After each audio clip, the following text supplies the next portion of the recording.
ጤና ይስጥልኝ አድማጭ ተመልካቾቻችን እንዴት ሰነበታችሁ? እንዴት ሰነበትክ ኢያሱ? ጤና ይስጥልኝ ፕሮፌሰር ሰለሞን እንደምን አለህ? ደህና ነህ ወይ? በእርግጥ እንዴት ሰነበትክ ማለት ጥሩ ነው፣ ግን ያው እንደምታውቀው አሰነባበታችን በጣም ህሊና የሚረብሽ እጅግ የሚያሳዝን ሁኔታ ውስጥ ነው ያለነው ማለት እችላለሁ። እስቲ እናወራዋለን። በትክክል በጣም አሰቃቂ ነው። ያው ከዚህ በፊት የተለያዩ ነገሮች ሲፈጽሙ ቢቆዩም አሁን ደግሞ በኢትዮጵያ ወታደር ስም ወይም በመከላከያ ስም የሚንቀሳቀሰው ቡድን የፈጸመው አሰቃቂ ሁኔታ አለና ከሱ እስቲ እንጀምርና መጀመሪያው እንግዲህ መቼም ሀዘናችን መግለጽ ነው የሚሻለው ይመስለኛልና እስኪ ኢያሱ ጀምረ ተመጀመሪያ። በጣም አመሰግናለሁ ሰለሞን። ይሄ ከሀዘን በላይ ነው በእርግጥ ግን በቅድሚያ ለወላጆቿ፣ ለእናት ለአባቷ፣ ለወንድሞቿ፣ ለእህት ለወንድሞቿ ጥልቅ ሀዘናችንን በዚህ ሚዲያና እንዲሁም ደግሞ በግልም በራሳችንም እንገልጻለን። ይህ የእሷ ሞት የሁላችንም ሞት ነው። የእሷ ስቃይ የሁላችንም ስቃይ ነው። የእሷ ላይ የደረሰው ጥቃት የሁላችንም ላይ የደረሰ ጥቃት ነው። በተለይ ደግሞ በሴትነቷ ላይ የደረሰው ጥቃት የሁሉም ኢትዮጵያዊ ሴት ከዛም ከፍ ሲል በዓለም ላይ ያሉ ሴቶች ሁሉ ጥቃት ነው። ጉዳዩን ዝም ብለን የምናየው አይደለምና በቅድሚያ ቤተሰቦቿን መጽናናትን እንመኛለን። አምላክ በመንግስተ ሰማያት በሰላም እንዲያሳርፋት ሁላችንም በየዘወትር እንጸልያለን። ሰለሞን። አዎ ተገቢ ነው። ያው ሀዘን መግለጽ ያለ ስለሆነ ነው። በእርግጥ የትግል ወቅት ነው። በትግል ጊዜ ብዙ ሊያጋጥም ይችላል። ግን ይሄኛው ልዩ የሚያደርገው ሁኔታውን መደጋገም እንዳይሆን በተለያየ ሚዲያ የሰማችሁት ነገር ስለሆነ በአሰቃቂ ሁኔታ ከዚህ በፊት በእነሱ ዝም ብለው በውሸት ፈጠራ የጻፉትን ነገር እዚሁ በተግባር ማሳየታቸው ነው እንደኔና በዛ ላይ ደግሞ በጣም ለጋ ወጣት ነች። በዛ ላይ ደግሞ እንደዚሁ በጦር ሜዳ የተያዘን ሰው ፋኖ የሚችለውን ነገር ሲያደርግ መንግስት ተብየው ደግሞ ይሄን የመሰለ አሰቃቂ ነገር ያደርግ ነው እና በጣም ያሳዝናል። እና ከዛ አንፃር እንግዲህ ቤተሰቧን መጽናናትን ይስጥ፣ ፋኖንም መጽናናትን ይስጥ። ፋኖ ያው መግለጫ ሰጥተዋል። የእነሱንም መግለጫ በኋላ እናነሳዋለን። ከዚህ ጋር በተያያዘ የሚገርመው ነገር ግን አሁን ልገባ ስል ደግሞ ቅድምም ካንተ ጋር ከንትን ውጭ ስንነጋገር ነበርና በሌላም ግንባር እንደዚሁ የያዟትን ትዕግስት ወዳጅ የምትባል ልጅ በዚህ በራያ ግንባር አካባቢ ባለው ጦርነት ላይ ደግሞ እሷንም በተመሳሳይ ሁኔታ እንደዚህ ጡቷን ቆርጠዋል ነው የሚባለው እና ይሄ በጣም አሰቃቂ ነገርም ነው። አንዳንድ ሚዲያዎችም በእርግጥ ሰምቻለሁ ለመቀጣጫ ምናምን፣ ይሄ ከመቀጣጫ ምናምን ከሚባለውም በላይ ነው። እንደዛ ሊባልም አይችልም። የመቀጣጫ የሚባለው የተለያየ ነገር አለ መቀጣጫ የምታደርገው እንጂ እንደዛ አይደለም መቀጣጫ። ይሄ ፍጹም የሆነ የአራዊነት ተግባር ነው እና ከዛ አንፃር ነው የሚታየው። እስቲ በኋላ እንግዲህ ከህዝቡ ጋር አያይዘን የምንናነሳው ነገር ይኖራል። ለአሁኑ ግን እንግዲህ ሀዘናችንን ገልጸናል። በርቱ። ያው መስዋዕት እንደምትሆኑ አውቃችሁ ነው የወጣችሁት። በተለይ ፋኖን በተመለከተ ያው ይሄ እንደማያደናግጣችሁ እናውቃለን። ምክንያቱም ጀግኖች ናችሁ። ከዛ አንፃር ነው የምናየው። ይሄን ካልኩኝ ኢያሱ በዚህ በእንትኑ መግለጫ ላይ የቀረበውን ነገር እንዲሁ ለማሳየት ያህል አቅርበውታል። ይሄንን መግለጫ ከፋኖ ከአፍባ ከአማራ ፋኖ ብሔራዊ ኃይል መግለጫ ሰጥቷል። ያው እንዳለ በንባብ ማሰማት አይቻልም። ሌላም ሚዲያ ማዳመጥ ይቻላል። ግን የጠቃቀሳቸው ነገሮች ሁሉ በጣም የሚገርሙ ናቸው። ይሄን እናውቀዋለን። አሁን ለመግቢያ ያህል እንደው ለመንደርደሪያ ላንብበውና በዛ ላይ አንዳንድ የምጨምርበት ካለ እስኪ ተጨምርበታል። የአማራ ህዝብ የህልውና ተጋድሎ ዛሬ ካለበት ደረጃ ይደርስ ዘንድ በርካታ መስዋዕትነት ተከፍሎበታል። አገዛዙ አረመኔነትን፣ አውሬነትንና ዓለም አቀፍ አሸባሪነትን ተላብሶ ባካሄደው የዘር ማጥፋት ወንጀል ንጹሃንን በአሰቃቂ ሁኔታ ገድሏል። የሟቾችን አስከሬን በሳት አቃጥሏል፣ አካላቸውን ቆራርጧል፣ የሃይማኖት ተቋማትን ምሽግ በማድረግ አራክሷል። በአጠቃላይ የአማራ ህዝብ ላይ የሽብር ተግባራትን መፈጸም አንደኛው የጦር ስልት አድርጎ ቆይቷል ነው እንደ መግቢያ ራሱ የተጠቀመውና ይተነትናል። ስለ ፋኒት በአለም ዋሴ ይተነትናል። ቅድም እንዳልኩት ደግሞ እንደዚሁ ደግሞ በዚህ ቅድስት ወዳጅ በምትባል እሷም እንደዚሁ በራያ ግንባር የበላይ ዘለቀ እዚህ ያወጣው መግለጫ አለ። ከዚህ በፊትም በመስከረም አካባቢ እንደዚሁ እንደሰማሁት ከዚህ በፊትም እንደምናቀው መቅደስ ተስፋ የምትባልንም እንደዚሁ ይጎትት ነበር አሉ ያው ለህዝቡ ለማሳየት እና ይሄን በሙሉ ስታየው አረመኔነቱ ይታወቃል። ግን ምንድነው አሁን ህዝቡ ለምሳሌ እሺ ሀዘኑን ይገልጻል። ለምሳሌ ያን የሀዘን መግለጫውን እዚሁ ባያይዘውና ከዛ በኋላ አስተያየት ብትሰጥ እያሱ የሚል ግምት አለኝና ቆይ እንግዲህ ሁለቱንም አንድ ላይ ስለምንሰራ ነው እንትን እያለብን የመጣው ይቅርታ።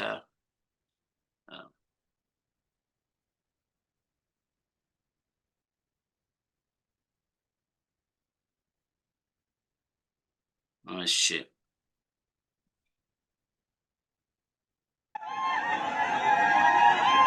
ይሄ ቀብር ስነ ስርዓቷ ነው በነገራችን ላይ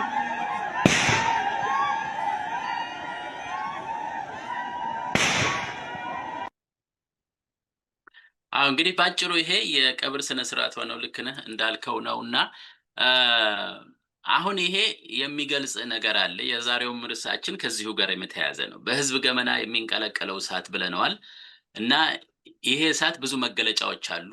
በሀዘን ላይ ይገለጻል፣ በጦርነትም ላይ ይገለጻል፣ በተለያየ በእንቢተኝነት ሁሉ ይገለጻል እና እስኪ ከዚህ እንነሳ እያሱ የዛሬው ውይይታችን።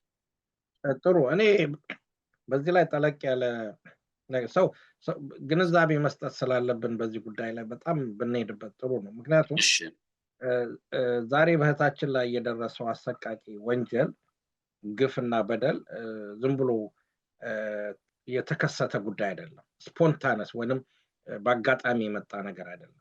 ይህ ነገር ለዘመናት በአስተምህሮት ደረጃ ለኦሮሞ ወጣቶች በትምህርት ደረጃ የአማራን ጥላቻ ሲመግቧቸው የኖሩ ናቸው።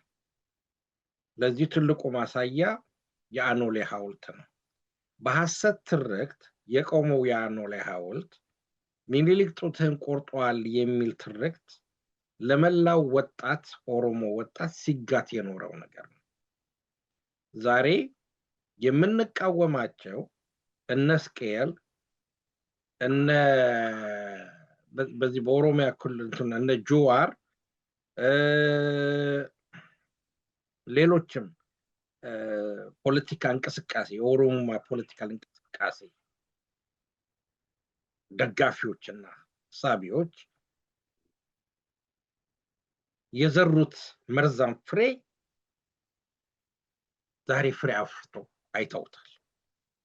ዛሬ ፍሬ አፍርተውታል። በእርግጥ በአማራ ህዝብ ላይ እንዲህ አይነት በደል አሰቃቂ ግድያ ሲፈጸም የመጀመሪያ አይደለም። በሐረር በአብራጉጉ በተለያዩ ቦታዎች ከነ ህይወታቸው ሰዎች ሲጣሉ እርጉዝ ሴት ሆዷ ተቀዶ ሽሏ ሲወጣ የመሳሰሉት ነገሮች የምናየው ነው። ከዚህ ቀደም በነበርነው ውይይታችን ለምሳሌ ዶክተር ደብሩ አንዱ ከሚያነሳው ነገር የ80 ዓመት አዛውንት ካልጋ ላይ አንስተው ቆራርጠው የገደሉበት ሁኔታ ሁሉ እንዳለ ነግሮናል። በየጊዜው የሚደረግ ነገር ነው። አሁን ይሄ በድንገት መጥቶ ዋይ የሚያሰኝ አይደለም። የኦሮሚያ ልዩ ኃይል የሚባለው ኃይል ሲሰለጥን የዛሬ 3-4 ዓመት በተለያየ ዙር ሲያሰለጥኑ ይህ አደጋ ሊከሰት እንደሚችል በተለያየ መንገድ ለመጠቆም ሞክረናል። ምክንያቱም ከአንድ ብሔረሰብ ብቻ በአንድ አይነት አስተሳሰብ በጥላቻ ቢልድ ያረከው ወታደር ጠላትህ ብለህ የምታዘምትበት ህዝብ ላይ በህፃናት በሴቶች ላይ በአዛውንቶች ላይ ሊያደርስ የሚችለው ሰቆቃ ግልጽ ነው። 1 ሚሊዮን በላይ ኤሮን ሲያሰለጥንና ሲያስታጥቅ የፖለቲካል ዶክትሪኑ አማራ ጠላትህ ነው፣ ሚኒሊክ ጦርህን ቆርጦታል፣ ስለዚህ አንተም እንዲህ አይነት ነገር ማድረግ አለብህ እድሉን ስታገኝ ተብሎ የተላከ ሰራዊት። አይሶሌትድ ኬዝ አይደለም ነው የምልህ፣ ብቻ ለብቻው የወጣ ጉዳይ አይደለም። ይሄ ለምሳሌ እኛ ስንታገል አብይን አይደለም የምንታገለው፣ ስርዓቱን ነው የምንታገለው፣ ኢንተርኔቱን እንዳለ ሲስተሙን ነው የምንታገለው። ምንለው ለዚህ ነው። ይሄንን አስተሳሰብ የሚመታ ለውጥ ካላመጣ፣ ይሄንን አስተሳሰብ የሚቀይር ለውጥ ካላመጣ፣ ይሄንን አስተሳሰብ የሚተካ ለውጥ ካላመጣ ታጥቦ ጭቃ ነው የምንሆነው። አየህ፣ ስለዚህ ዛሬ በዚህ እህታችን ላይ ያየነው ግፍ በእነሱ ውስጥ ታምቆ ያለውን ታፍኖ ያለውን እድል ሲያገኝ ሊፈንዳ የሚችለውን ጨካኝና ባርባሪዝም ነው ያየነው። ከዚህ ቀደም ስንወያይ አንድ የኦሮሞ ልጅ የጻፈው እጅ የበዛበት የኦሮሞ ፖለቲካ በሚል ላይ የጻፈው ታሪክ ነበረ። እንዲህ አይነት ነገር ስንናገር ሰው በቸልታ ያዳምጠዋል፣ ግን ጥልቅ ትርጉም ያለው ነው። ምንድነው ያሉት ፓስተሩ? ወለጋ ሆነው ሲማሩ የሰሜኑን ህዝብ ለማጥፋት ትልቅ ምኞት ነበረን። ይሄን የሚያወሩት እሳቸው የተማሩት በ50ዎቹ ነው፣ ትላንትና አይደለም፣ በ50ዎቹ ነው። የዚች ልጅ እናት እንኳን አልተወለዱ። እነዚህ ሰዎች በ50ዎቹ ሲማሩ በጀርመን ናዚ ወታደሮች ሲማሩ የሰሜኑ ህዝብ ጁ ነው፣ የክርስቲያኑ የምትለው ትግሬውና ሌላው የሰሜኑ የምትለው አጠቃላይ ክርስቲያኑ የምትለው፣ ስለዚህ መጥፋት አለበት ብለው ሲያስተምሯቸው አንድ ቀን የኢትዮጵያ አየር ኃይል በአብራሪ ሆነን ይሄንን ህዝብ በቦምብ መጨረስ እንመኝ ነበር ብለው ተናዘዋል። ስለዚህ ዛሬ የምናየው ነገር ድንገት የተከሰተ ድንገት የተፈጠረ አይሶሌትድ ሆነ ወይንም ደግሞ በአጋጣሚ የሆነ ጉዳይ አይደለም። ስር የሰደደ የፖለቲካል ሪዮት ያለበት ነው። ለዚህም ደግሞ ተጠያቂ እያንዳንዱ የኦሮሞማ ፖለቲከኛ ነው። እያንዳንዱ ከነዚህ ሰዎች ጋር ነው ዛሬ ህብረት ሊፈጥሩ የሚፈልጉት አንዳንድ አማራንን የሚሉት ታጋዮች። ይሄ እንግዲህ ሊቆጨን ይገባል። በትክክል አስቀምጠኸዋል። ምክንያቱም ከአርባ ጉጉ በወያኔ ሲገባ ጀምሮ እንደው ዝም ብሎ እንትን ለማድረግ ብቻ ነው ዋና ዋናዎቹ ቦታዎች እንደው ጠቅሶ ላይ መድረሱን ለማሳየት ነው እንጂ ብዙ ዝርዝር አለ በውስጡ። ከአርባ ጉጉ ከሻሸመኔ መተህ አሁን ልጅቷ እንደዚህ አድርገው የጣሉበት ቦታ ጎጃም ምዕራብ ጎጃም ማንኩሳ ደርሷል ማለት ነው። እና በሙሉ ከዚህ በፊት ታሪክ ላይ እንደገለጽከው አንተን ከዚህ በፊትም እንደምንነጋገረው በዚህ በምንድነው የግራኝ መሐመድን አይነት ወረራ ተከትለው የመጡት ሰዎች ልክ የዛ አይነት ስታይል ነው አሁን የያዙት። እና በሚገርም ሁኔታ እያሱ እንደውም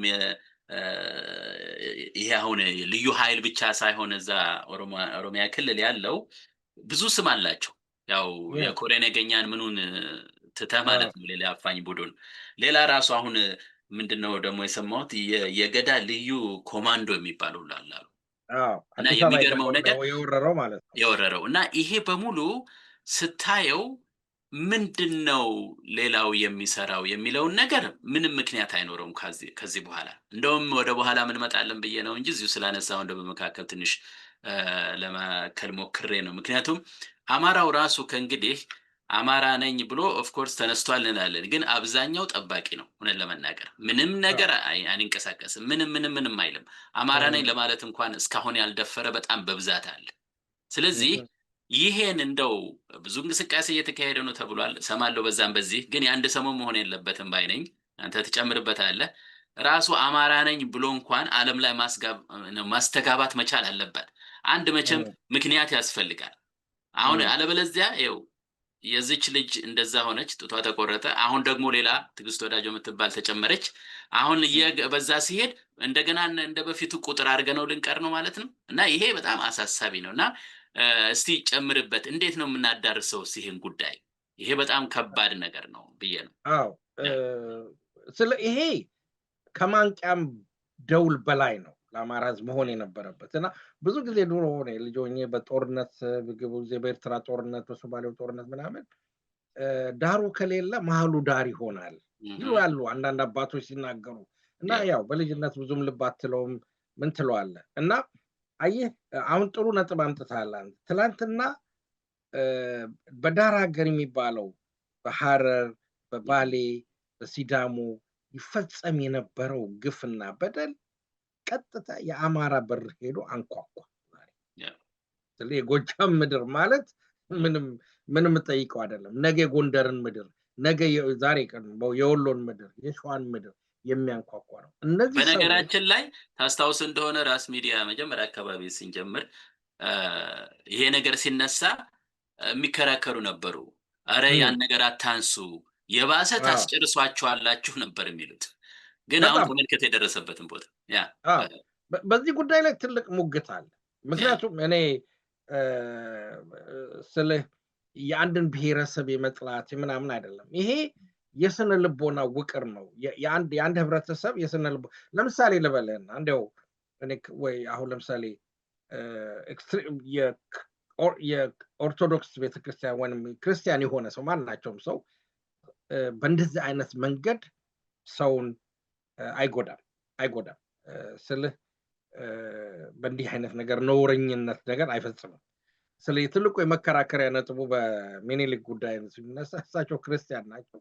እንኳን የሴት ጡት ሊቆርጡ ቀርቶ ሴትንም የመግደል ፍላጎትም የሌላቸው ንጉስ ናቸው። እና በእንደዛ አይነት መንገድ የታነጸ ነው። እና እነዚህ የውሸት ፖለቲካ ትርክተኞች ይኸው ይሄ ነገር ብዙ ነገር ሊያስተምረን ይችላል። መማርና ለማስተዋል የፈለገ ሰው ማለት ነው። የውሸት ትርክት ብሬን ዋሽንግ፣ ወጣቱን አይምሮን ማጠብ በውሸት ፖለቲካ ነገ ሊያስከፍለው የሚችለውን ነገር ማሳያ ነው። ተው ብለናል። ለምሳሌ አሁን ከኦሮሞ ልሂቃን ጋር የፖለቲካ አንድነት እንፍጠር ሲሉ አንዳንድ ወንድሞች መጀመሪያ መሰራት የሚገባው ነገር አለ የምንለው ለዚህ ነው። ለምን በአደባባይ ወጥተው በአማራ ላይ የነዙት የሐሰትን ትርክት እንደገና መሻር አለባቸው፣ ማውገዝ አለባቸው፣ ውሸት መሆኑን መናገር አለባቸው። አየህ ዛሬ በዛ ትርክት የተሞላው ወጣት ያው አብዛኛው ከዛ ነው የሚመለመለው። ያንን ወጣት አሰልፈው አማራ ላይ ሲያዘምቱት ሊፈጥሩት የሚችለው አንድ ነገር እዚህ ላይ ምክንያቱም ሳስበው ነበር ቅድም አንድ ቦታ ላይ ሆኖ የኦሮሞ ሰራዊት በኢትዮጵያ ውስጥ ትልቅ ታሪክ አለው። በኃይለ ሥላሴ በደርግ ኢንክሉዲንግ ለምሳሌ በዚህ በአብይም ስርዓት በዚህ በወያኔ ስርዓት ልበል የሚማረው ዶክትሪን ግን አገር ህዝብ ስለሆነ በሚዘምትበት ሰዓት እንዲህ አይነት ነውረኝነት ድርጊት አይፈጽምም ነበር። አየህ በኤርትራ ላይ ብዙ የዘመቱ የኦሮሞ ትውልድ ዘር ያላቸው ጀነራሎች፣ ወታደሮች፣ መኮንኖች ነበሩ። ግን እርግጠኛ ነኝ ከሻዕቢያ ጋር ባደረጉት ጦርነት እንዲህ አይነት ነውረኝነት ፈጽሞ አያውቁም። ምክንያቱም ካድሬዎች ሰቅለዋል፣ የሚታሰብም አይደለም። በሶማሌ ጦርነት ምክንያቱም የፖፑሌሽኑ ማሱም እንደዛ ስለሆነ ማለት ነው። በሶማሌም ጦርነት ብዙ ጀነራሎች፣ ብዙ መኮንኖች፣ ብዙ ወታደሮች ተሰልፈዋል ከዚህ ብሔረሰብ። ነገር ግን በዛ ጦርነት ላይ አይደለም በጦርነቱ ላይ የተቆሰለ የተጎዳ ሌላ ሴት ጡት ሊቆርጥ ይቅርና ቀና ብሎ እንኳን ምክንያቱም ትምህርቱ የፖለቲካል ዶክትሪኑ አያዝም ነበር። ዛሬ ግን እነ ጀዋር በቃሉ የተናገረው ልንገር ከሰማው ይስማው ይሄን ነገር ወደ ሳትሆን ተቀጥቅጠ ትገዛለህ እኮ ነው ያለው። በድፍረት እኮ ነው ያለው። this is what he mean ተቀጥቅጠ ትገዛለህ። የብልግናቸው ነጥብ እዚህ ደረጃ ደረሰ። ሲምቦሊክ ሊመስል ይችላል፣ አላልኩም ሊል ይችላል። ቀና ብሎ ቢሄድ በምንድነው ቆንጨራ ነው ምንድነው የሚሉት በመንጫ ነው ምንድነው እነዚህ አይነት ሜሴጆችና ትምህርቶች ደግነቱ እኔና አንተ ድንገት ኦሮምኛ ስለማናቅ ውስጣቸው በደንብ አናቅም እየተፋለሰ የሚመጣልን ነው የምንሰማው። ኦሮምኛ በሰማ ድንገት ጆሮ ይመግል ይሆናል በእነዚህ ጠባቦች። ስለዚህ ጀነራል አሳምነው ከዛሬ 500 ዓመት በፊት የተፈጠረብንን ነገር አሁን ሊደገም ነው ብሎ አሉ ሲናገር ያለ ምክንያት እንዳልሆነ ዛሬ አማራ ህዝብ ማወቅ የሚያሳዝነው ቅድም ወደ አልከው ልምጣና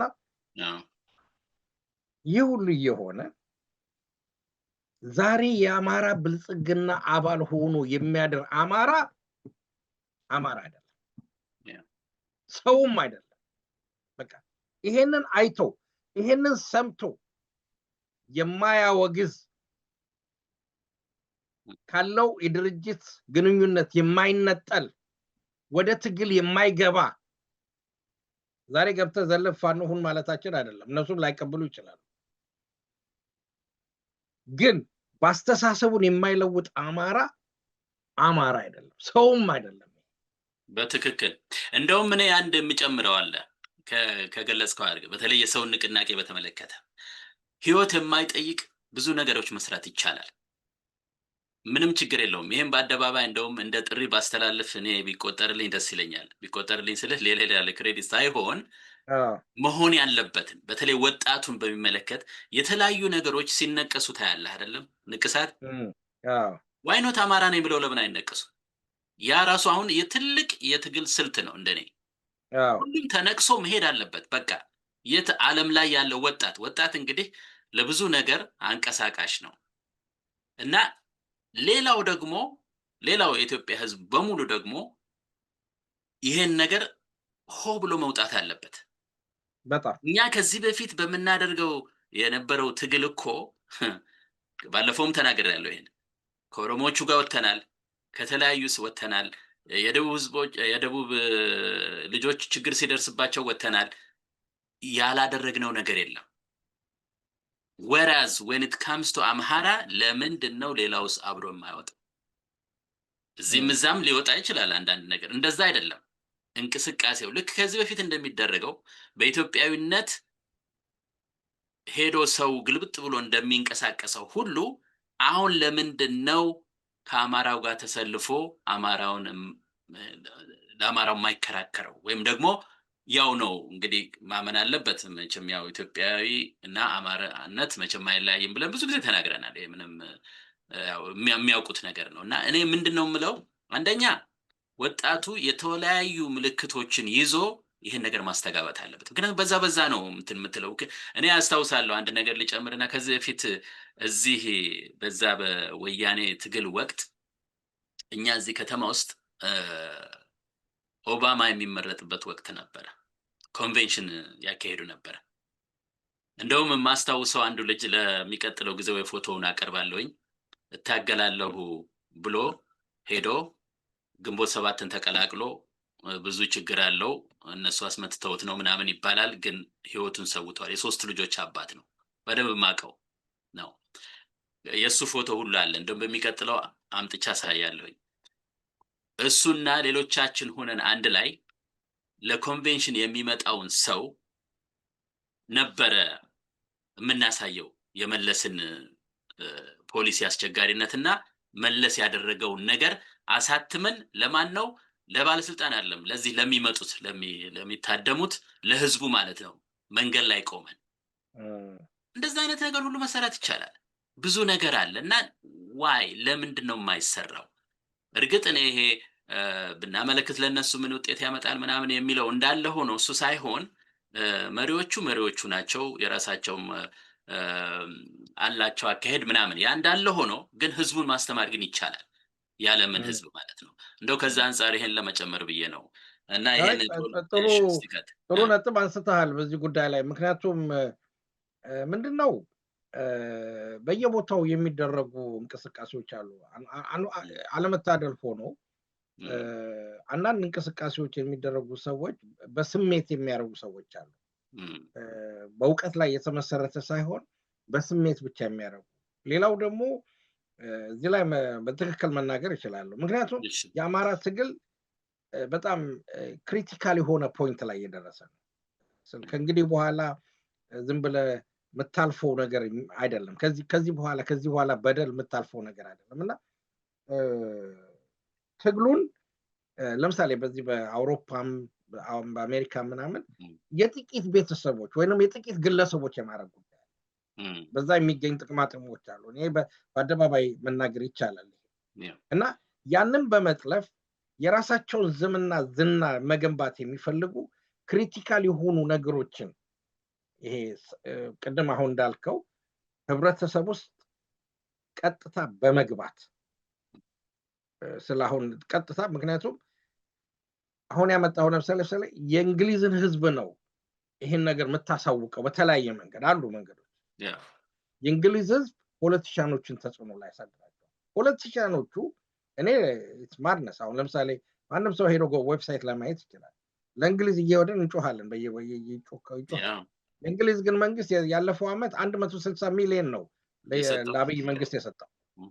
በጣም አሳፋሪ ነገር ነው። በጣም አሳፋሪ ነገር ነው።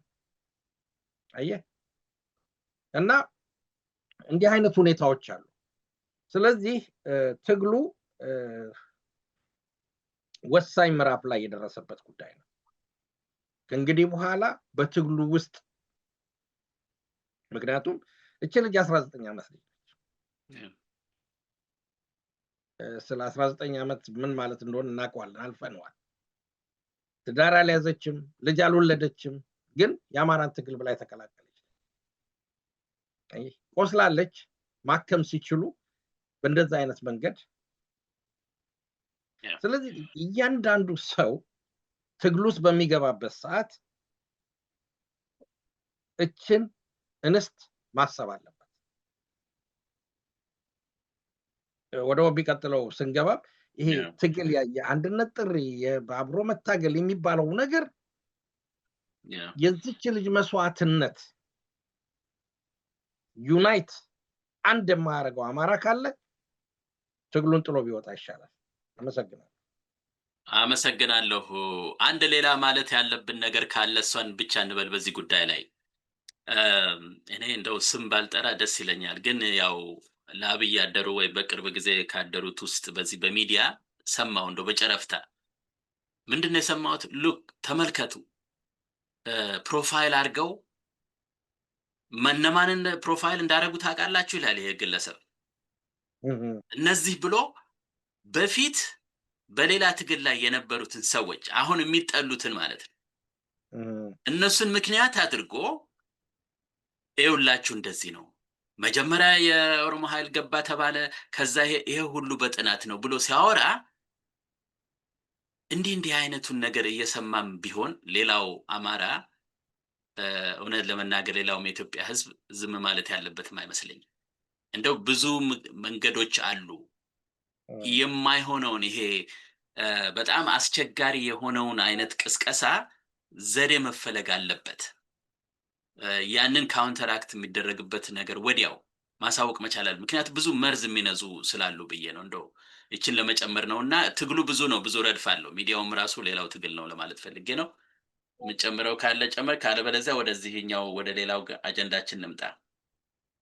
አዎ ስልህ አንዳንድ ጊዜ በሚዲያ ማይነገሩ ነገሮች አሉ። ሁሉን ነገር በሚዲያ ተናግረህ አይሆንም። ማለት የትግል ስብስቦች ሲኖሩ፣ ማህበራቶች ሲኖሩ፣ የምትተማመኑ የትግል ጓደኞች ስትኖሩ የትግል ስልት ታወጣለህ። ሰዎች ብዙ ማድረግ ይችላሉ፣ ብዙ አቅም አለ። ነገር ግን ሁሉን ነገር በአደባባይ እየተናገረን እንዲህ ነው እንዲህ መደረግ አለበት እንዲህ መደረግ አለበት አንልም። ምክንያቱም ለጠላት መሳሪያ መሆንም ጭምር ነው። ስለዚህ እኔ የምለው ምንድነው ቅድምም እንደተባለው ውስጣዊ አደረጃጀት፣ ህቡ አደረጃጀት የመሳሰሉት ነገር በአማራው ትግል ውስጥ መዳበር ያለባቸው ነገሮች ናቸው። አማራ ትግል ውስጥ ምን መደረግ አለበት? አሁን ለምሳሌ ይሄ አሁን ግልጽ እዚህ ላይ የምናገረው የምፈልገው ነገር ለምሳሌ አሁን ይሄንን በደል የሰራው ክፍል የጦር ቡድን በዛ አካባቢ ማን እንደሆነ ይታወቃል። ክፍለ ጦሩ ማን ነው? እዙ ማን ነው? ክፍለ ጦሩ ማን ነው? ብርጌዱ ማን ነው? ሻለቃው ማን ነው? ሻምበሉ ማን ነው? ጋንታው ማን ነው ተብሎ ይታወቃል። ይሄንን የመስራት ዘዴ መፍጠር አለበት። ማን ነው እስከ መጨረሻው ማይኑት እስከ መጨረሻው ወታደሩ ስለቱን እስካነሳው ወታደር። ያ ማለት ግን የጋንታው ተጠያቂ አይደለም ማለት አይደለም። የሻለቃው አዛዥ ተጠያቂ ማለት አይደለም። ተጠያቂነቱ እስከ አብይ ይሄዳል። ነገር ግን ያንን ስለት የሳለው ሰው ማግኘት የምንችልበት ዘዴ መፍጠር አለበት። የምንሰጠው በዛ አይነት መንገድ ነው። አመሰግናለሁ። በጣም ትክክል ነው። ወደ ከማለፍ በፊት እያልኩ እንትን ይመጣል አንዳንድ ጊዜና ሰው እንግዲህ ሰው ሆኖ ከተፈጠረ ማሰብ ያለው ምንም ቢሆን ምንም ብሬንዎሽድም እንኳን ቢደረግ አንድ ቦታ ላይ ኢንስቲንክቱ የሚነግርህ ነገር አለ። ራሱ ነው በደመ ነፍስ ማታረጋቸው ነገሮች አሉ እንደ ሰው መቼም ምንም ሌላ ነገር ሳያስፈልግህ ያ ሁሉ የጠፋበት ነገር ስታይ በጣም አስደንጋጭ ነው አንዳንድ የሚካሄደው ነገር እና እንደው ይሄ በጣም ቀላል አይደለም እንዳልከው ከፍተኛ አይነት ነገር ያ ቢገኝና አንድ ነገር ቢደረግ ጥሩ ነው። ግን ያ ሲባል ደግሞ በነገራችን ላይ ወደ ሌላ ሄድኩ እንጂ በደርግ ጊዜ 4 ኪሎ ያለው ሰው ነው ስሙን ረሳሁት። አደገኛ ጨፍጫፊ ነበር። ገራፊ ብቻ አይደለም ይገላል ሰው በጣም ብዙ እርጉዝ ሁሉ ምናምን ይገላል እና ያ 4 ኪሎ መጨረሻ ላይ ግርማ መሰለኝ መጨረሻ ላይ ግን አምጥቶ ገደለው ለማስተንፈሻ ማለት ነው። እንደዛ አይነት ነገር አይደለም የምንፈልገው አጠቃላይ ቅድም እንዳልከው ስር ነቀል የሆነ ፍርድ ነው እንጂ አሁን አብይ አንዱን ነገ አምጥቶ ይሄ ነው ያደርገው ብሎ የልቡን ከሰራ በኋላ የሚሆን ነገር አይደለም። እንደው እሱንም ለማሳሰብ ፈልጌ ነው። በነገራችን ላይ ያረጋሉና እንደዛም ስለሚያደርጉ ልክ ነው። ግን ይሄ ኢንታየር እኮ ጀነሬሽን ኮንታሚኔትድ ይሆናል። ሶሪ ቱ ሴይ ዛት ሊያኮርፉ ሊቀየሙ ይችላሉ። ግን እነ ጆዋር ዋሽንግተን ተቀምጠው ዲሲ ተቀምጠው ዋትኤቨር ተቀምጠው እነ ስኬል በያሉበት ተቀምጠው የኦሮሞን ወጣት ሲሰብኩት የነበረው ይሄን ትምህርት ነው። የነሱ ፍሬ ነው ዛሬ የምናየው። እነሱ ራሳቸው ተጠያቂ ናቸው። በጣም ይሄ እንግዲህ ወደ ሁለተኛው ይወስደናል። ፋኖ እየታገለ ነው። በእርግጥ ይሄ ትግሉ እንግዲህ ያው ሁልጊዜ መቼም ያው ችግር ይኖራል። በየትኛውም አይነት አደረጃጀት የታወቀ ነው። ግን የተፈጠረውን ችግር ደግሞ እያረሙ መሄድ ደግሞ ተገቢ ነው እና ይሄን አንተ ከላክልኝ ከቦርከና ያወጣሁት ነው። ክሬዲቱ ለነሱ ነው የሚሆነው። እንግዲህ ከነሱ ያገኘሁትን ነው ስክሪንሻት አድርጌ ያቀረብኩት። የጎንደር ፋኖች ሁለቱ እርቅ ፈጸሙ ነው የሚለው እና በሱ ላይ የምትለው ካለ ወይም ደግሞ አያይዘን ኦኬ ይሄ እርቅ ተፈጠረ ከዛስ የሚለውን አብሮ ቢነሳ ራሱ ጎንደርም እንደ ጎንደር ሙሉ በሙሉ አንድነት የፈጠረ አይመስልም እንደ ከአንዳንድ ነገሮች ሳይዚ ላይ በእርግጥ ይሄኛው በጣም ትልቅ ነገር ነው የተባለው።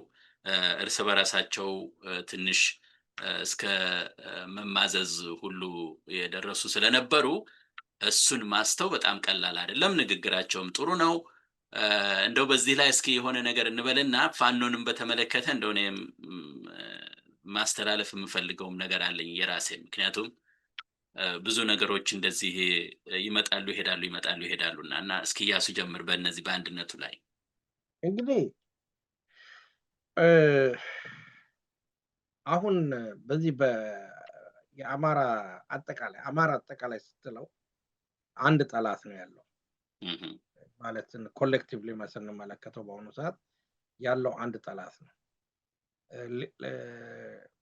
ነገር ግን በተለያዩ አደረጃጀቶች የሚደራጁ ፋኖች ሊኖሩ ይችላሉ፣ ነበሩ፣ አሉ። የራሳቸው አካሄድ ሊኖራቸው ይችላል። በግሌ ያ ለኔ ችግር አያመጣም የሚል እምነት አለኝ። አንድ የሆነ ወጥ የሆነ አሰራር መተው ዲሞክራቲካሊ ለምሳሌ ጽፈናል፣ ብዙ ጊዜ ተጽፏል። ለምሳሌ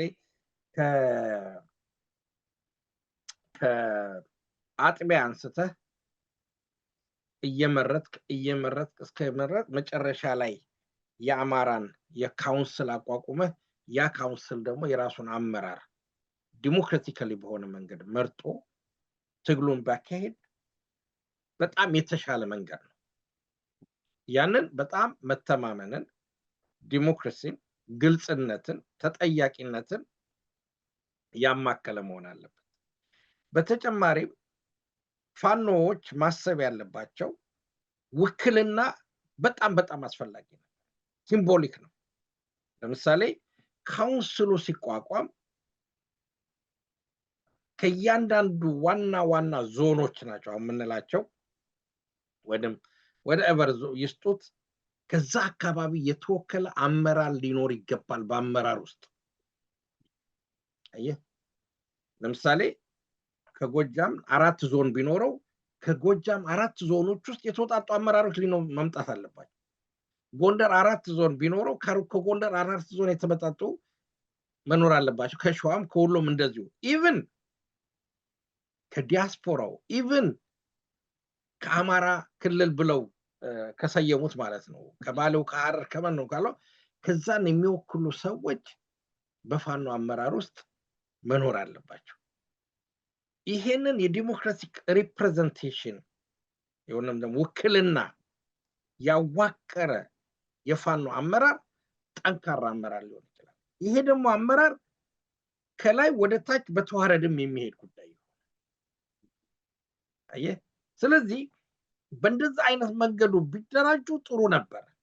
ግን በታሪካዊ አመጣጡ ምክንያት የፋኖ አመጣጥ ቶፕ ዳውን ሳይሆን ቦተም አፕ ነው እና ከታች ወደ ላይ እንጂ ከላይ ወደ ታች አይደለም። ስለዚህ ያንን ቶሎ ለመፍጠር አልተቻለም። ለምሳሌ በሸዋ አካባቢ እንቅስቃሴ ነበር፣ በወሎ አካባቢ እንቅስቃሴ ነበር፣ በጎንደር በነከፋ በከጥንት ጀምሮ እንቅስቃሴዎች ነበሩ። እነዛ እየተዋለዱ ሰደሊ ደግሞ የአብይም ቅዠት የፈጠረው የዚህ ልዩ ኃይል መፍረስን ያመጣው ነገር አለ። በእንደዚህ አይነት የተመቻቸ አደረጃጀት ለመሄድ ጊዜ ፈጅቷል። ነገር ግን ጊዜ ከቢፈጅም የሚያስፈልገው አደረጃጀት እንዲህ ነው ተብለው ሲመከሩ ያንን አደረጃጀት መውሰድ ነው ያስፈልጋል።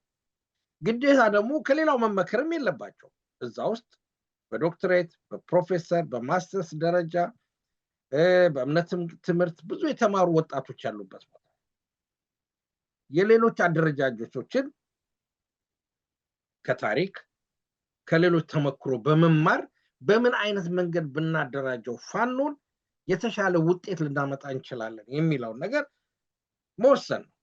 አንዳንድ ጊዜ ሳይንሱ ቀላል ነው። የትኛው ነው ቤስት፣ የትኛው የተሻለ መሳሪያው? ለምሳሌ በአንድ አካባቢ ያሉ ፋኖች ኢንታየር አመራሩን ይዘን ብንቀጥል ነው ወይንስ ሌሎች ወንድሞቻችንን ከላይም ከሰሜንም ከደቡብም አቀላቅለን ብንሄድ ነው የተሻለው? ዲሞክራሲ የሚለን አቀላቅላችሁ ብትሄዱ የተሻለ ነው። ኢቭን ከሴቶች ጨምሮ ማለት ነው። የሴቶች አመራሮችን ሆን ብለህ ነው ይሄ እንደ አብይ ተጭበረበረ ሳይሆን በትግል ላይ በጥይት እንደሚሞቱት ሁሉ በአመራር ላይ መኖር አለበት። እንዲህ አይነት ፈጥረ ብትሄድ ጥሩ ነበር። ነገር ግን ሳይሆን ቀረ። የተለያዩ ፖለቲካዎች ተፈጠሩ። በዚህ ላይ ያው የትግሉ ራሱ ሂደት ያመጣው ችግርም አይደለም መኖር ያለበት ነው። ምክንያቱም ሁሉም በየአቅጣጫው ነው የተነሳው እና ያ የተነሳው ጅረት ተሰባስቦ አንድ መሆን የሚችልበት ፖይንት አለመገናኘቱ ነው። በሌላ በኩል ደግሞ አርጊው የምናደርገው ምንድን ነው? ኦኬ እዚህ ጋር ኤክስ የተባለው ፋኖ በራሴ መንገድ እሄዳለሁ ካለና አብይን እዋጋለሁ ካለ ጠላት አታደርገው፣ ይዋጋ፣ መንገዱን ጨርቅ ያርግለት፣ ምንም የሚያስከፋ ነገር የለውም። ሌላውን ፋኖ እዋጋለሁ የሚል ከሆነ እሱም ይዋጋ። ግን ሁለታችሁ ፋኖች ለምን ትዋጋላችሁ? ትርጉም የለውም። ለአብይን ለማገዝ ነው? ኦነግን ለማገዝ ነው እርስ በርሳችሁ የምትገዳደሉት? ለምንስ ነው የምትገዳደሉት? ለምንስ ነው የምትፎካከሩት? ለምሳሌ ቀጠና ሀ የተባለው የፋኖ አደረጃጀት በዚህ ቀጠና ውስጥ ኦፕሬት የሚያደርግ ከሆነ ተውለት፣ በዛ ኦፕሬት ያድርግ። በዛ አካባቢ ያለውን ጠላት ይጠብጥበው። አቅም ካነሰው ድረሱለት፣ ስንቅ ካነሰው ስጡት፣ ጥይት ካነሰው ስጡት። እነሱም ሪስፖሮካል እንዲያደርጉ ማድረግ ነው። ይሄኛውም አንደኛው መፍትሄ ነው እንጂ በማናቸው መንገድ በማናቸው መስፈርት ቢሆን አንዱን የማራ ፋኖ በሌላ ፋኖ ላይ ቃታ መብዘዝ የሚያስችል ታሪካዊ፣ ፍትሃዊ፣ ፖለቲካዊ፣ ፍልስፍናዊ መስፈርቶች የሉ። ትክክል ነው። እንግዲህ እሱም በተመለከተ ነው እነዚህም አንድነት የፈጠሩት ሁለቱም እና በጣም ተገቢ ነው። እንግዲህ በእርግጥ ምንድነው እዚህ ላይ እኔ መጨመር ትንሽ የምፈልገው ምንድነው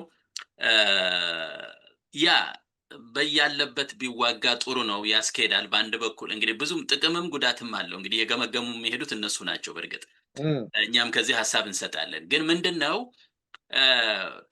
አገዛዙም ቢሆን በሁለት ነገር ይጠቀምበታል። ባይ ዘ ወይ ቆይ ይሄኛው መጀመሪያ ላስቀድም መሰለኝ። ምን ሰማሁኝ በአገዛዙ ላይ ያው እነዚህን የሰላም የምናምን ነገር እያለ የሚሾማቸው ሰዎች አሉ። አንዳንድ ያው ሰማራቸው እና አይ የነሱ እኮ አንድ መሆን እዚህ ቦርከናም ላይ ነው እንደውም ያነበብኩት መሰለኝና አስተያየትም አለ እንደዛ ማለት አንድ መሆናቸው ለዚህ ለድርድሩም ለምኑም ያመቻል እና በአንድ በኩል እያሉ እንደውም አውቀው እነሱም በሚነዙት ፕሮፓጋንዳ ይመስለኛል አንድነቱን ሊያፈርሱ የሚችሉት አላረ። ለምሳሌ አይ አንድ በርቶን እኮ ጥሩ ነበር ሲባል ከስጋት ካለበት በሌላ በፋኖ ሳይድ ደግሞ አይ አንዱንንማ ከሆነ አንደኛ እነሱ አስርገው የሚያስገቡ ሊኖር ይችላል ነው። ለመቅረብም ቀላል ነው። አንድ ሰው ሁለት ሰው መቅረብ ይሻላል። ያ ስላለ አይ ከዛ ይቅርብን የሚል ነገርና ካይንድ ኦፍ ፕሮፓጋንዳ የሞላበት አይነት ስለሆነ ኢትዮጵያ ውስጥ ያለው መቼም ለማመን በጣም አስቸጋሪ ነው እንጂ አሁን እንዳልከው በርግጥ ሁሉም በየራሱ ቢታገል ጥሩ ነው። እርግጥ ዓላማው ግን አንድ መሆን አለበት እንደተባለው።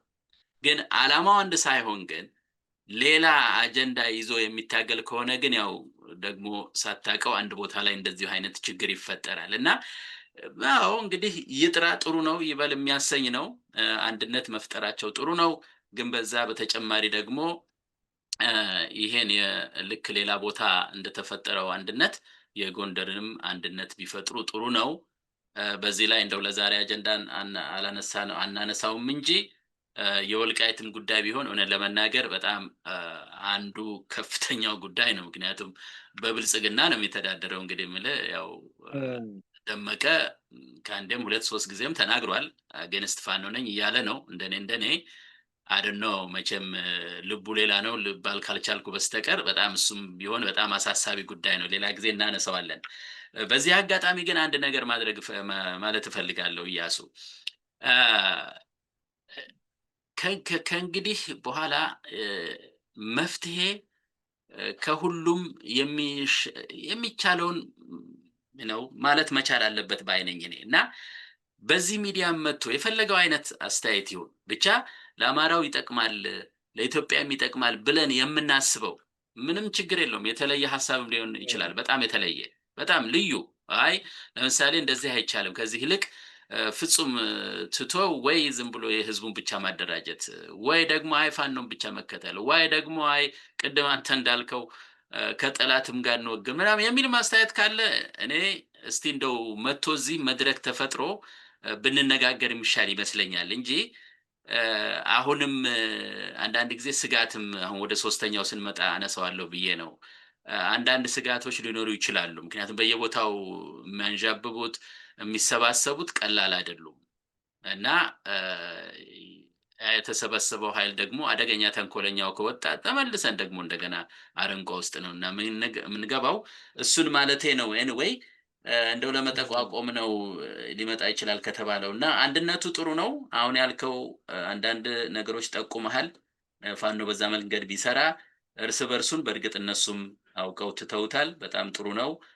ይሄን እንግዲህ ያዝልቅ ነው የሚባለው። ሌላ ግን በተቻለ መጠን ግን ወደ ኋላ እንዳይመለሱ አደራ ግን ማለት ፈልጋለሁ። ምክንያቱም ጊዜም የለም ምንም የለም ሰውየው በዚህ ባሰቃቂ ሁኔታ ይሄን ያህል ነገር እያደረገ በመካከል 10 ጊዜ ጸብ እንፈጥር ከሆነ እሱም ሌላ ችግሩ ነው የሚሆንብንና ወደፊት የምናይበት መንገድ ይምጣ እንጂ እዛ ላይ እርስ በርስ ያማ እርሱን የሚፈልገውን ነገር ማድረግ ነውና ይሄን ነገር ለማሳሰብ ነው። እዚህ ላይ ተጨማሪ ካለ ጨምርና ወደ መጨረሻ ልንሄድ ስለሆነ ሶስተኛው አጀንዳ አለን በህዝቡ ላይ እዚህ ላይ ተጨማሪ ያለ ምንድነው ላሳስብ የምፈልገው ይሄ ፖለቲካል ሳይንስ ወይም አጠቃላይ ማህበራዊ ሳይንስ የምንለው እንደ ናቹራል ሳይንስ አይደለም። አሁን ለምሳሌ እኔ ፕሮፌሰር ሰለሞን ፊዚክስ ፕሮፌሰር ነው ከሱ ጋር ለመከራክ ሂሳብ አንድ አሳይመንት ቢሰጠኝ የሆነ ቬሎሲቲ የሆነ ብቻ ጋር መልሱን እንቅጩን ማግኘት አለበት ፎርሙላውን ተከትዬ እንቅጩን ያለበለዚያ ኤክስ ነው የሚሰጠኝ ያው እዚህ ስላለ ይመሰክራል ማለት ነው። አዎ ፈተና ቢሰጠኝ ማለት ነው። አዎ ፈተና 10 ፈተና ሰጥቶኝ በትክክል ካልመለስኩኝ 10ን ከ10 0 ሰጥቷል። ማህበራዊ ሳይንስ ግን አንዳንድ ጊዜም ሰብጀክቲቭ አንዳንድ ጊዜም ኦብጀክቲቭ የሚሆንበት ሁኔታዎች አሉ። ሁኔታዎችን አይተህ ለትግልህ የሚመጥንህን ለትግልህ የሚሆንህን ሰዓትና ወቅትን ጠብቀህ የምትዘይዷቸው ብዙ ዘዴዎች አሉ። አንድ የሆነ ወጥ ፎርሙላ የለውም። ለፈለጉት ገብተዋል። ለምሳሌ አሁን አንዳንድ ጊዜ ሰዎች ምን ይከራከሩሃል። ለምሳሌ መጡና ፋኖ ለየብቻው መታገሉ እኮ ጥቅም ሰጥቶታል። በአንድ ቦታ ቢሰባሰብ ኖሮ አመራሩን በአንድ ጊዜ መምታት ይችላል፣ በሰርጎ ሊገባ ይችላል፣ ብራይብ ሊደረጉ ይችላሉ። እንደዚህ የሚባል ነገርም አለ። ነገር ግን አንድም አመራር ሆነው በትግል ስኬት ያላቸው ድርጅቶች እናውቃለን። ለኩይ ተግባራቸው ቢውሉት አንደኛው ቲፒኤልኤፍ ነው፣ ሌላው ሻዕቢያ ነው። በኢትዮጵያ ውስጥ ነው። ሌላው ሳንሄድ ማለት ነው። ተበታትነው ደግሞ ድልን ደግሞ ያመጡ ኃይሎች ነበሩ። በአማራ በአርበኝነት ዘመን ታሪክ አንዱ የሆነ የወጣ አምብሬላ አልነበረም። በነበረው ሁኔታ በላይ ዘለቀ ለአንደኛው ነው፣ ማነው አሞራው ደግሞ በጎንደር በሌላው ነው እያለ ሁሉም በሸዋም ሌላ አለ። እንደዚህ ነው እና በየቦታው ጠላትን መግቢያ መውጫ ያሳጣሉ። ግን አላማቸው አንድ ነው። እዚህ ላይ ልዩነቱ ግን አርበኞቹ እርስ በርሳቸው አይጣሉም። አየህ ጠላታቸው ጣሊያን ስለሆነ ቀለሙም ያስታውቃል። ቀላል ነው። ስለዚህ አንዳንድ ጊዜ ለመከራከሪያ ተብሎ የምንከራከረው ነገር ከነባራዊ ሁኔታው ጋር መፈተሽ አለበት። አየህ እና እንደው አንድ አይነት ወጥ ሆነ እንደ መጽሐፍ ቅዱስ ወይንም እንደ ሳይንስ አይደለም። ጊዜውን ጠብቀን ሁኔታውን ጠብቀን በተግባር ልናውለው እንችላለን። ስለዚህ ለምሳሌ በተናጠል ከታገለ ቅድም ያልኩት እሰየው ይታገል፣ ግን ወንድምህ ላይ አትተኩስ ነው። እርዳታ ስጠይቅ ከፈለኩ ይድረሱልህ፣ ስንቅ ሲጎልህ ይሰጡሃል። ጠላት ሲበረታብህ መሸሾችህ ናቸው እነሱ። አየህ ሌላው ፋኖ ያንተ መሸሻ ነው እንጂ አንተ ጠላት አይደለም። ነገር ግን ለብቻ ደግሞ የመታገል መብት ደግሞ ከፈለክ እና አይሆንም ካልክ ደግሞ የራስህ ካልኩሌሽን ካለ ያንን ደግሞ መብቱን ልንሰጦች ያስፈልጋል። ዲሞክራሲ የምትለው ይሄንን ነው። ወደ ጎን ካልተኮሰስ ድረስ ይሄንን መገንዘብ ያስፈልጋል። ይሄ እንትን የሚል ነገር አይደለም። ስለዚህ ትግላችን መሆን ያለብን ለምሳሌ እንትንም ተብሎ ነበር። ለምሳሌ የቡድን አመራር ተብሎ ነበር ምናምን። የቡድን አመራርን አጠቃቀሙን ሳይንሱን ከዛ ጀርማ የነበሩን ሎጂኮች በትክክል በኔት ላይ ሳወርዱ እና ሳይማሩት ነው። ቢያንስ የአንድ ሳምንት ሴሚናር ተሰጥቶ ነው ወደዛ መግባት የነበረባቸው።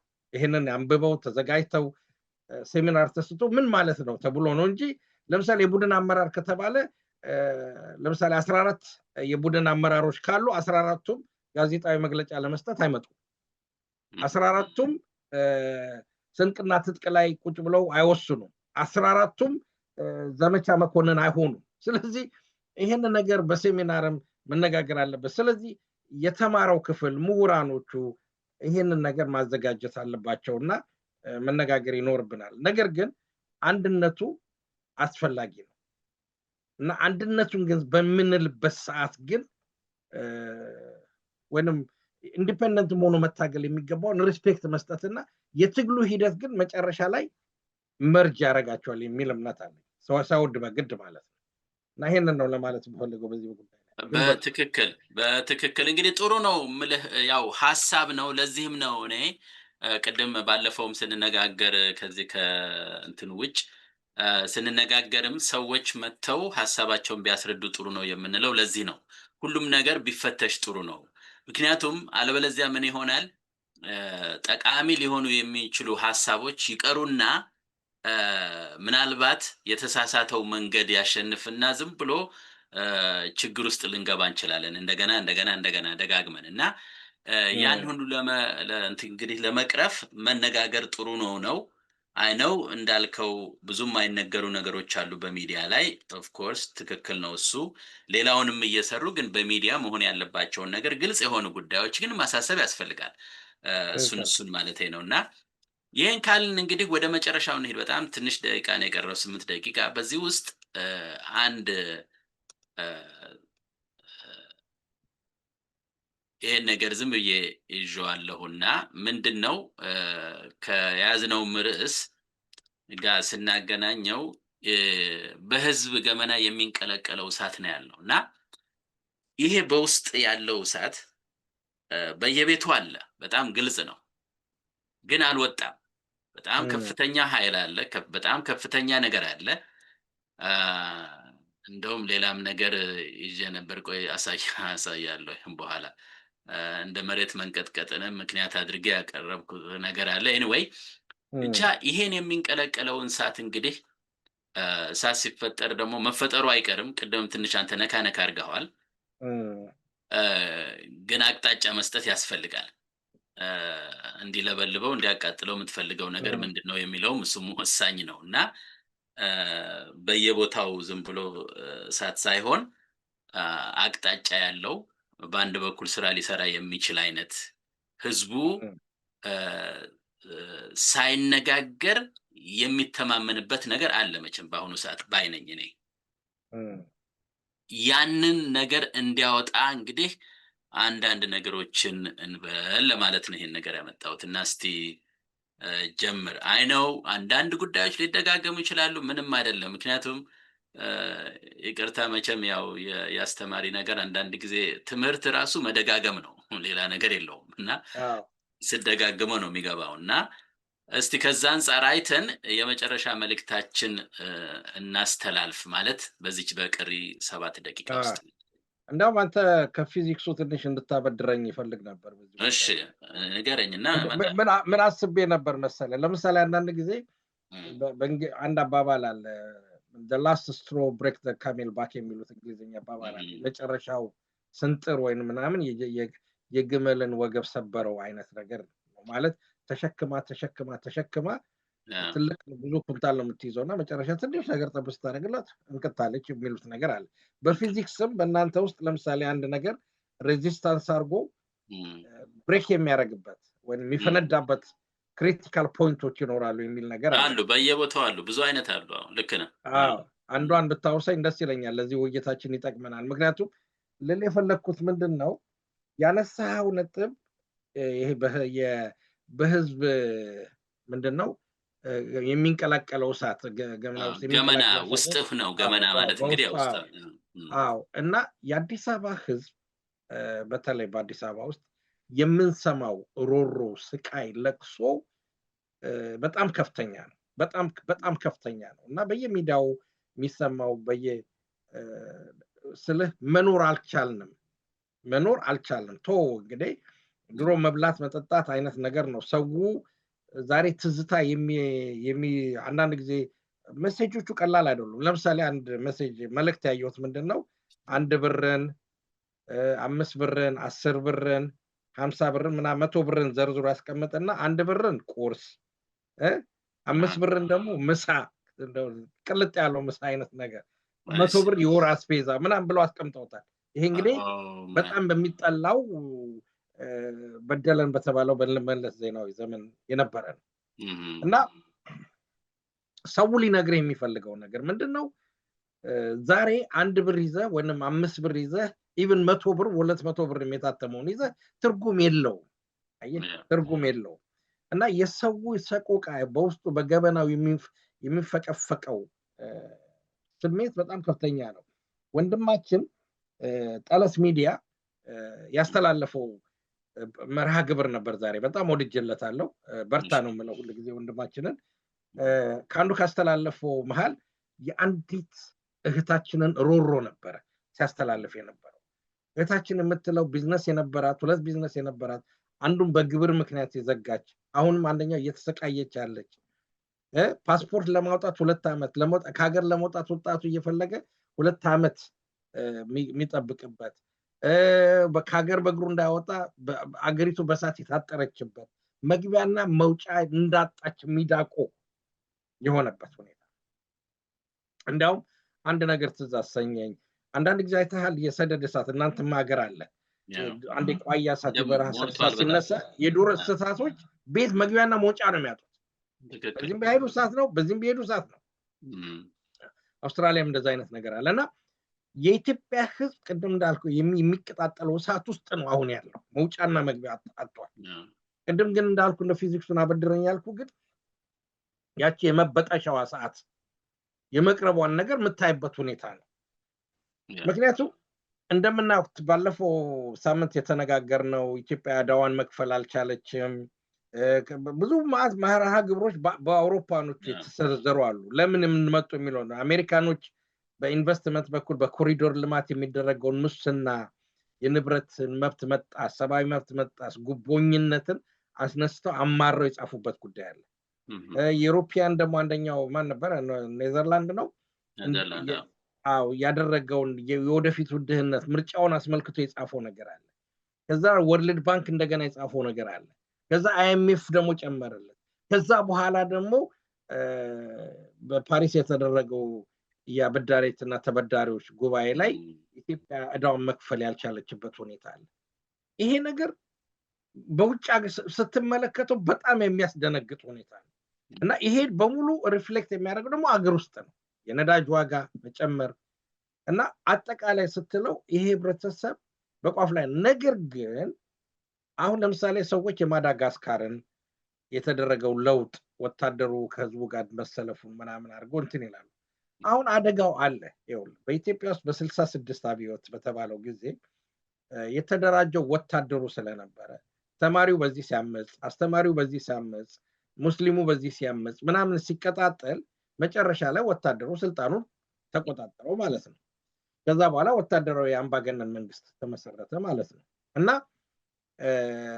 ያው የተፈጠረውን ሁኔታ እናውቃለን። ስለዚህ አሁን ድንገት በኢትዮጵያ ውስጥ ለውጥ ቢመጣ ህዝቡ ቢያምጽ አብይን ሊከዳውና ስልጣን ሊቆጣጠር የሚችለው ወይንም ደግሞ በነገራችን ላይ ፖለቲካ ነው የምናወራው፣ በሲአይኤም ጃስ ብሎ በውጭም ኃይል ጃስ ባርቱና ስልጣኑን ያዙት ከአብይን ወደ ዱባይ ሸኙና ያዙት ሊባሉ የሚችሉት ኃይሎች ወታደሩ ነው። ጥቂት ጀነራሎች ከፊላ ወይንም ዝቅ ያሉት ከኮሎኔል በታች ወይንም ምናምን ብለው ወታደሩ ሊመጣል ይችላል። ግን የዛ ወታደር ስነ ልቦና ምንድነው ነው ጥያቄው በአሁኑ ሰዓት። አየህ ቅድም በእህታችን ላይ የተፈጸመውን በደል ስናነሳ ያ በውትድርና የተሰለፈው ወታደር የቄሮ ምልምል ለ30 ለ40 ዓመት ሲነገረው ሲያስተምሩት ፕሪስ ያደረጉት የነበረው ጸረ ኢትዮጵያ፣ ጸረ አማራ፣ ጸረ ኦርቶዶክስ የሆነ ኃይል መልሶ ስልጣን ከያዘብህ ከጥሉ ወደ ማጡ ነው መንገድ። ኦኬ እንግዲህ እሱ አንዱ ምልከታ ነው ያሱ። እሱ አሁን አንዱ ምልከታ ነው። ሌላ ግን መርሳት የሌለብን ባለፈውም እንደዚህ ስንነጋገር ነበር፣ ፋኖ አለ እዚህ ጋር የፈለገ አይነት ነው በሚፈልገው መጠን አንድ አልሆነ ምንም እንበል እንጂ በጣም ኃይለኛ ስልጡን የሆነ ወታደር ግን አለ። ከወታደራዊ አንፃር አለ ምንም ብትለው ሊመለስ የማይችል። ስለዚህ የፈለገ አሁን እንደው እኔ እንግዲህ አንዳንድ ጊዜ ደግሞ ትንሽ ያው ከሪያሊቲውም ጋር ይገናኛል። ምክንያቱም አሁን ልክ መከላከያውን እንዳየን ሁሉ ሌላ ራሱን የቻለ የኢትዮጵያ መከላከያ አለ እዚህ ባይ ነኝ እኔ። ኖ ደግሞ ሌላ ደግሞ ልዩ ኃይል ደግሞ አለ በየቦታው እንደምታውቀው። ስለዚህ እነዚህ ሁሉ ቶሎ ብለው ለመከላከያው ለመስጠትም ወይም ደግሞ አጋጣሚው መከላከያው ይወስደዋል ለማለትም ሊቸግር ይችላል በሌላ በኩል ማለት ነው። እንደው እንግዲህ ሲኔሪዮ ነው የምናወራው። እዚህ ላይ ፖይንቱ እኔ ያየሁበት ፐርስፔክቲቭ ላሳይ። እስኪ ያየው። እሺ እኔ ያየሁበት ፐርስፔክቲቭ ፋኖ አዲስ አበባ ድንበር ላይ ሆኖ ለውጥ የሚመጣ ከሆነ ምንም ጥርጥር የለውም የአዲስ አበባ ህዝብ ፋኖን እልል ብሎ የሚቀበል ነው። ይሄ በጣም በዲሲፕሊን የታነጸ በስነ ምግባር የታነጸ የፋኖ ኃይል አዲስ አበባን ጎብቶ ሊያረጋጋ ይችላል፣ ስልጣን ሊይዝ ይችላል። አሁን እኔ ቅድም ያልኩ እሱ በሌለበት ሲቹዌሽን ሴናሪዮ ነው። አሁን ብዙዎቹ ፋኖች አሉት እንግዲህ ስልህ ያው በሸዋ ውስጥም አሉ። ቁጥራቸው ምን ያህል እንደሆነ ስለማላቅ አሰላለፋቸው ምን ያህል ስለሆነ እንዲህ ነው ማለት አልችልም። ነገር ግን ሰደን የሆነ ድንገተኛ ለውጥ አሁን ልክ የማዳጋስካሩን አንስቼ ነው ያወራሁት። ድንገተኛ የማዳጋስካሩ አይነት ለውጥ ከመጣ ነው። ግን አንተ ነገር የሚሰራው መቼ ነው? አሁን እዚህ ካልክ ፋኖ ይሄንን ነገር ስሌት ውስጥ ማስገባት አለበት። በኢትዮጵያ ውስጥ በአዲስ አበባ ውስጥ ድንገተኛ ለውጥ ሊመጣ ይችላል። ድንገተኛ ለውጥ የሚመጣ ከሆነ ፋኖ ተንደርድሮ በብርሃን ፍጥነት አዲስ አበባ መድረስ ነው። ትክክል። ያንን ካደረገ አንተ ያልከው ነገር ይፈጸማል። ለዚህ ነው እንግዲህ የኛም ንግግር እንግዲህ አብሮ የሚሄደው ለህዝቡም የሚሰጠው መልእክት ከዚህ አንፃርም ነው እንግዲህ ያለ ነው። ምክንያቱም በሁለቱ መንገድ እንመልከተው። ህዝቡም ተደራጅቶ መጠበቅ አለበት። ቢያንስ ይሄ እምቅ የሆነው ውስጡ ያለው የሚንቀለቀለው የውስጡ እሳት ይወጣል ባይ ነኝ።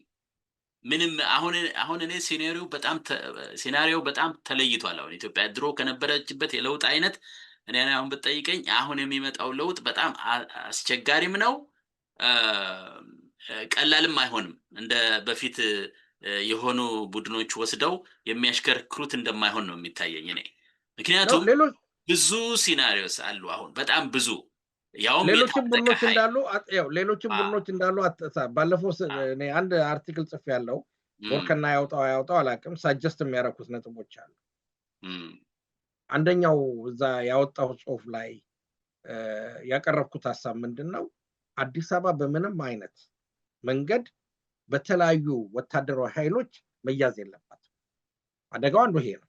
ለምሳሌ በዚህ በደቡብ በኩል በዚህ በሸዋ አካባቢ የኦሮሞ እንቅስቃሴ ነኝ የሚል ኃይል አለ። የኦነግ ሸኔ በለው ምንም በለው የሚንቀሳቀስ ኃይል አለ። በቲፒኤልኤፍም በኩል የራሱ የሚንቀሳቀስ ኃይል አለ። በአማራው በኩል ፋኖ አለ። በትንሹ እነዚህ እርስ በርሳቸው የሚፎካከሩ ኃይሎች ሊሆኑ ይችላሉ። ስለዚህ እንዲህ አይነት ነገር ከመፈጠሩ በፊት ጽሁፉ ሲወጣ አብረን እንደገና የሚቀጥለው ሳምንት ማየት እንችላለን። ይፋ ያደረኩት ነው። እንዲህ አይነት ከመፈጠሩ በፊት ፋኖ የሚመራው ካውንስል መኖር አለበት። ሰውና የሚመራው ካውንስል መኖር አለበት። በፋኖ የሚመራ ካውንስል መኖር አለበት። ያለበለዚያ ለምሳሌ አሁን ቅድም እንዳልከው ህዝቡ ቢያመጽና የፓወር ቫኪዩም የምንለው የስልጣን ክፍተት ቢፈጠር በዛ ክፍተት ላይ ተንደርድሮ ሊገባ የሚችል ኃይል ማን ነው ሊሆን የሚችለው? ቲፒኤልኤፍ ተንደርድሮ ይመጣል፣ አትጠራጠር። ኦነግ ሸኔ ተንደርድሮ ይመጣል ወደ አዲስ አበባ፣ አትጠራጠር። ፋኖም ህዝቡን ለማዳን ተንደርድሮ ይመጣል። ይሄ አደጋ መታየት ያለበትና ካሁኑ መፍትሄ መፈለግ ያለበት ፋኖ ብቻኛ ፓወር አይደለም። በአሁኑ ሰዓት ኢትዮጵያ ውስጥ ሌሎችም ፓወሮች አሉ።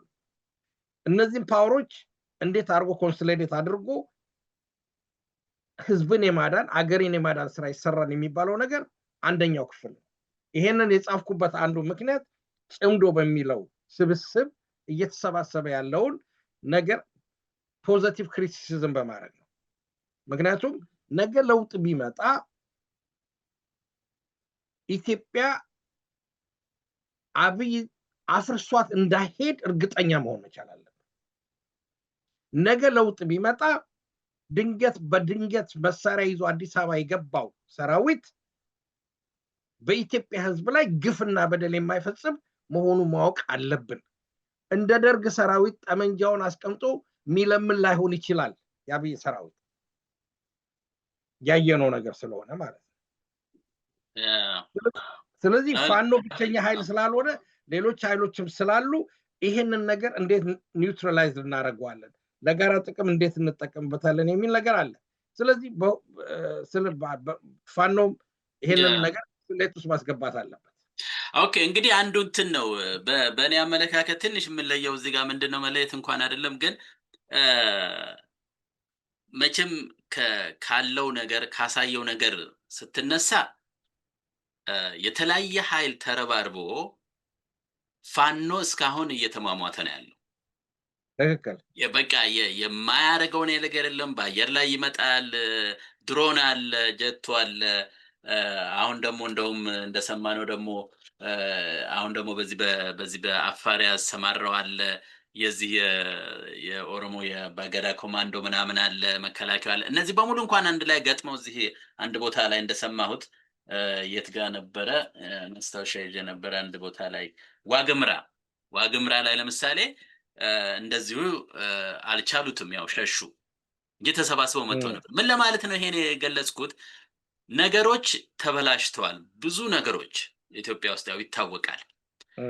ካሁን ወዲህ ትንሽ ነገሩን አረጋግተህ ልትሄድ የምትችለው ምንም ሪያሊቲ ነውና ኃይለኛ ቡድኑ ሲመጣ ነው። የማይቀር ነገር ነው፣ ያው የግድ ነው። እኔ አሁን ይሄኛውን ሳይድ ስለማድረግ ብቻም ሳይሆን ካለው ሁኔታ ስታየው ግን ቢያንስ ተጠናክሮ ከልምድም ከውጊያም ከምንም ሲታይ ፋኖ በመጀመሪያ ደረጃ ነው ያለው፣ ሁሉ ጊዜ እንደምናነሳው ነው። ስለዚህ በተቻለ መጠን ያው አሁን እኮ ቅድም የምንላቸው ያነሳቸው እነዛ የመሰባሰብ አንፎርቹኔትሊ እነዚህ ልደቱ ጨምሮ አሁን የሰላማዊ ትግል የሚለው ምናምን እሱ ሁሉ ተጨማምሮ እኮ አንዱም የፋኖ እንትን ይመስለኛል የፋኖ ማየል ነው ይሄን ሁሉ ነገር ያመጣው። በጣም ብዙ ነገር ነው። ያው ባለፈው እንደተነጋገርነው መንግስት ሁሉ እስከ መክሰስ የደረሰው እኮ ያ ነው። ስለዚህ ዞሮ ምንድነው የሚሆነው? ያ ነገር ሲበላሽ እንምከርም እንኳን ቢባል ኃይል ስለሚያስፈልግ በተወሰነ ደረጃ አገሩ ሊረጋጋ ይችል ይሆናል ፋኖ ከገባ። ፋኖ ካልገባ ግን ምንም የማይሆን ነገር ነውና ይሄን ካልኩኝ አንድ ነገር ዝም ብዬ አደነ ይሄዳ አላቅም እንጂ አሁን እኔ የምመስላት ኢትዮጵያን እንደ በቃ ህዝቡ ተቸግሯል። ህዝቡን እንደ መሬት ብትቆጥረው መሬት ውስጥ ያለ የመሬት መንቀጥቀጥ ሊመጣ ይችላል። እንደ ፖለቲካ እንግዲህ ወስደ አንተ ልተረጉመው ትችላለህ። እና ምን አሰብኩኝ እንዲህ አይነት ነገር ነው የመሬት መንቀጥቀጥ ወደ ላይ በገለባበት አብይ ያሳተፈ ነገር ስላልሆነ የሚመጣው ነገር በጣም አስቸጋሪ ነው የሚሆነው። ምክንያቱም ህዝቡ ኦሬዲ በቃ ከማለትም ያለፈ ይመስለኛል። ሌላ ቃል ስላጣን ነው እንጂ በቃ ያልኩት ሌላም ቃል ቢፈለግ ጥሩ ነው። ምንም ያልታየ የግድያ አይነት የለም። ቅድም እንዳነሳ ነው የመፈናቀሉም በለው ዘር ማጽዳቱም በለው ምንም ያልተደረገ ነገር ስለሌለ ኢትዮጵያ ውስጥ በዚህ ደግሞ ታሞ ያለ በውስጡ እሳት ያዘለ ብዙ ህዝብ ስላለ አንድ ችግር ከተፈጠረ ምንም እንደው እንደበፊቱ ቀለል ብሎ ወይ ወያኔ እንደመጣው ወያኔ ብቻ ያስተዳድራል ወይ ምናምን የምንለው ነገር አይደለም ባይነኝና የኢትዮጵያ ነገር በጣም አስቸጋሪ ነው። እንዳልከው ግን እስማማለሁኝ። አስቀድሞ ግን መዘጋጀት ለሁሉም ነገር ይበጃል ለማለት ነው። አንተ የምትቋጨው ነገር ቋጨው። የሰጠኸው ሜታፎር ጥሩ ነው። ደገት ሰደንዴ ከቮልካኖ ፈንድቶ ይፈነዳል፣ ገሞራው ይፈነዳል የሚለው ነገር የሚያስኬድ ነው። ሊፈነዳ ይችላል። አሁን እኮ ይኸው ቅድም ያልኩትም ጥያቄ ይሄ ነው። ሊኖሩ የሚችሉ ሴናሪዎች ወይንም ደግሞ ሁኔታዎች ምን ሊሆኑ ይችላሉ ነው። አንደኛው ሴናሪዮ ሊሆን የሚችለው በመሃል ሀገር የተደራጀው መከላከያ ሰራዊት ስልጣኑን ተቆጣጥሮ ሀገሪቱን ማረጋጋት ነው እና የሽግግር መንግስት አቋቁማለሁ ብሎ እንደ ማዳጋስካሩ የ2 ዓመት የስልጣን ዘመን ጠይቆ በዛ የመሄድ ጉዳይ ነው።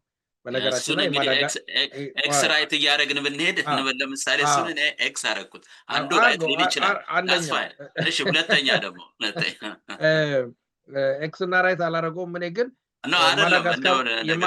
ማዳጋስካሩ ለምሳሌ ሰውዬ አሁን ከአፍሪካ ዩኒየን ተገሏል አንደኛው ሴና። ምክንያቱም ይሄ በኢትዮጵያ ውስጥ ሀፕን አድርጓል። ከዚህ ቀደም ደርግ 4 ኪሎ 4ኛ ክፍለ ጦር ገብቶ ስልጣኑን ተቆጣጥሮ መጨረሻ ያደረገውን ዳሜጅ እናውቃለን። አዲስ ነገር አይደለም። አንደኛ።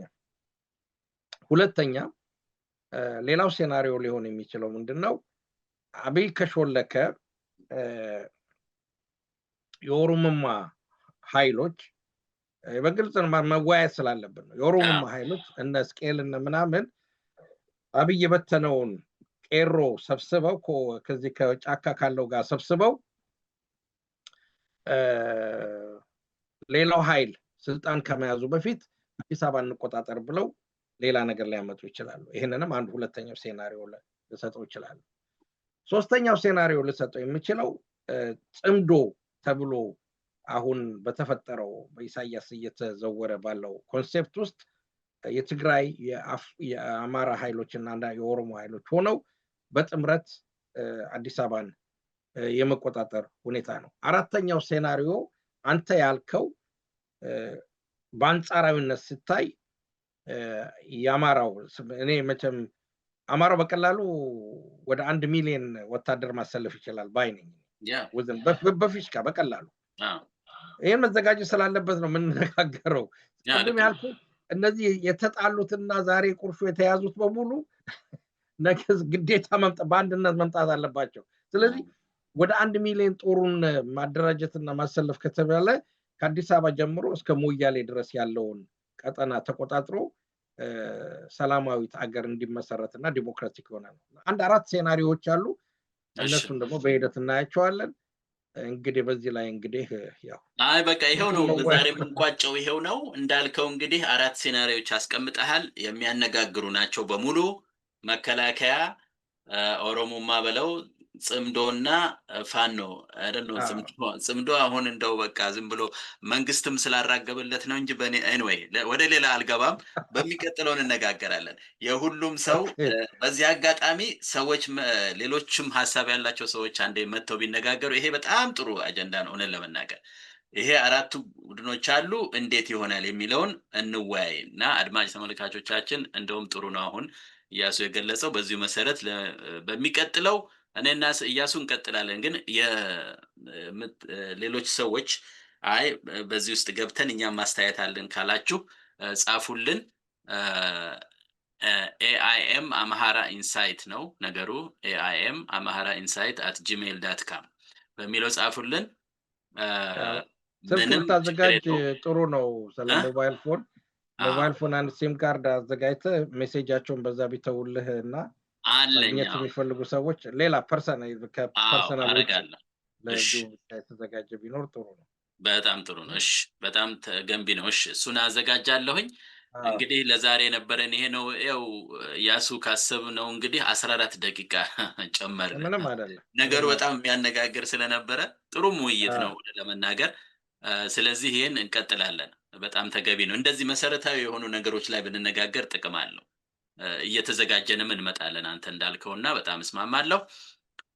ለዛሬ የነበረን ይሄው ነው። እያሱ እንግዲህ ጤና ይስጥልኝ፣ ደህና አደር ላለው ተመልካቾቻችንም እንግዲህ በተመሳሳይ ውይይት ልበለው እስከምንገናኝ ድረስ ጤና ይስጥልኝ።